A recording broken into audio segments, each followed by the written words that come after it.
We have just learned, by the way, that the former president may be disrupting the news cycle here. Will the day after the debate turn himself into Georgia authorities on that multifaceted indictment to whether he was trying to influence the Georgia recount election? Thoughts from Joseph Pinion, the GOP strategist, Kristal Knight here as well, Democratic strategist. Joe, what do you think, first off, of the timing of the former president turning himself in? You could say that that takes the wind out of the room from a candidate who might have done very well the night before in the debate or scored some points. What do you think? Well, look, I'm sure President Trump would much rather not be turning himself in on any day.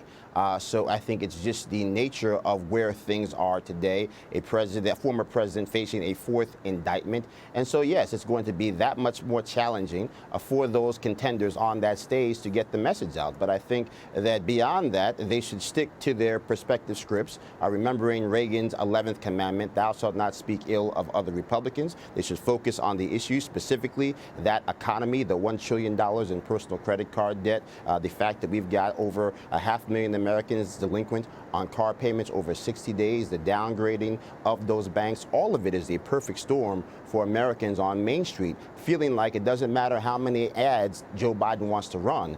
He can't run from the truth. And the truth is that the economy is not working for everyday Americans. You know, Joe, he could have, that is, the former president turned himself in on Friday. He could have. Well, look, I think, at some basic level, it's a bit of gamesmanship. If you subscribe to the notion that this is some type of political witch hunt, then certainly you have to use the politics to your advantage when it may. I think at the end of the day, what's going to come down to what are the facts of that case, and also what is the temperament of the Republican electorate. I think right now the Republican electorate, by and large, saying that they are rallying behind President Trump.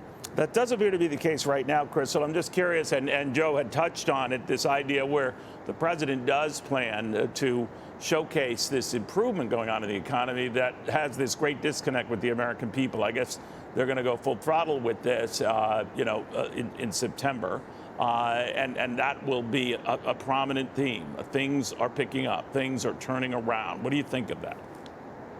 Well, I agree with the administration that the economy is stronger. However, there's the juxtaposition that Americans are feeling the rate of inflation when they go to the grocery store, when they go to the pump. But if we look at the numbers, just raw as they are, GDP is up, inflation is down. The president, with the American Rescue Plan, pumped $1.9 trillion into this economy. And so factually, it is stronger. It's how the president and his team messages this, how they go into each state and say, this is what's happened. Small businesses have grown in your respective states and your respective communities, although inflation may be high when you go to the grocery store. You know, Kristal, you're right on all technical counts. The numbers are well off their worst levels. Inflation is well off its worst, highs. But it is still high, and these numbers are still problematic. And the mood of the American people is what it is. And it's pretty foul when it comes to the economy. And they seem to be reflecting that and taking that out on Joe Biden. Do you think he is up to the task of responding to that, or that he doesn't seem to be doing any of that?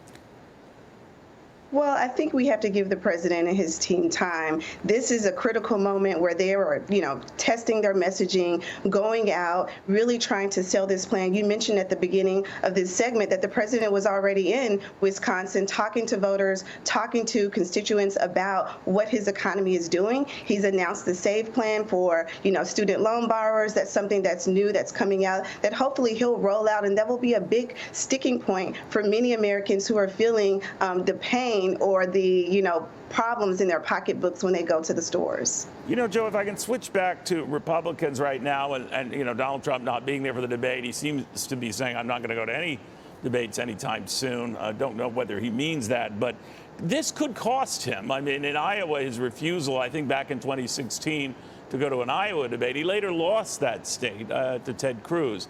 Of course, there's a different debate. There's an opening debate in Wisconsin. I get all of that. But do you think that approach, I can afford to do this, belies the fact that historically those who put off have regretted it? Well, look, I will say this. I think that if you're looking at where the president is, I make the comparison to what happened with Barack Obama and Hillary Clinton back in 2007 into 2008.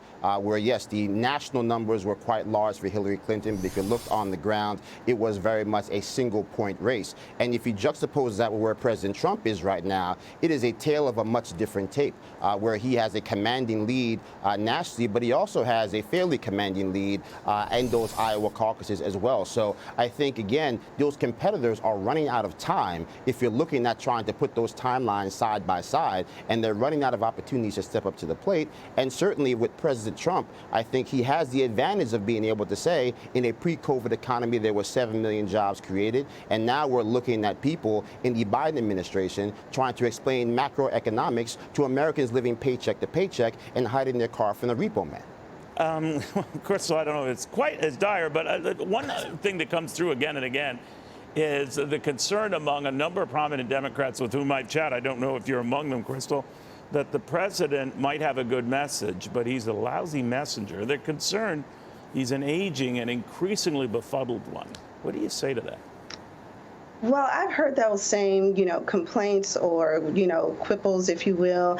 And, I always say there's no appreciable difference between 80 and 76 if we're comparing President Biden and Donald Trump. I think, there are some challenges around the messaging. Again, and I always say this, the administration has to go out and do message testing to see what resonates. Now, when we talk about the messenger being Joe Biden, that's where he has to tap into surrogates. He has Vice President Kamala Harris. He has a number of people in his cabinet that he can utilize on the campaign trail to sell his message to the American public. And so if he's the problem, that sounds like you're saying less Joe, though. Don't rely so much on the president. Rely on those surrogates. What I'm saying is use all your tools in the toolbox. That's what I'm saying.